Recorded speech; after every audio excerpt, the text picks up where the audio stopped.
लोक त्रिशूल न्यूज, विदर्भाचा बुलंद आवाज। तहसीलदार राहुल पाटील यांच्यावर निलंबनाची कारवाई, खासदार अनिल बोंडेंच्या तक्रारीवरून कारवाई।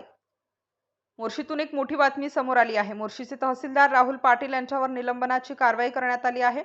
महसूल विभागाची प्रतिमा मलिन केल्याचा राहुल पाटील यांच्यावर ठपका ठेवत ही कारवाई करण्यात आली आहे। या संदर्भात भाजप खासदार अनिल बोंडे यांनी तक्रार केली होती। या तक्रारीची दखल घेत ही कारवाई करण्यात आली आहे।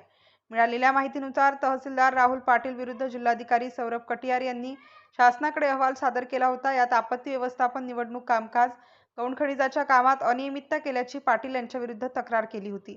या तक्रारीवरून राहुल पाटील यांच्या विरोधात कारवाईचा बडगा उगारत ही कारवाई करण्यात आली आहे। शिवाय तहसीलदार राहुल पाटील यांची आता विभागीय चौकशीही होणार असल्याची माहिती पुढे आली आहे। मात्र याच कारवाईची पुनरावृत्ती धामणगाव तालुक्यात होणार का, अशी आता धामणगाव वर्तुळात रंगू लागले आहेत। धामणगाव शहरात ही रेत माफियांनी धुमाकूळ घातला आहे, हे विशेष। धामणगाव तहसीलदार यांच्या अभयशिवाय हे शक्य कसे, अशी चर्चा जनसामान्यात सुरू आहे। लोक Trishul news, Amravati. Subscribe now and press the bell icon. Never miss an update.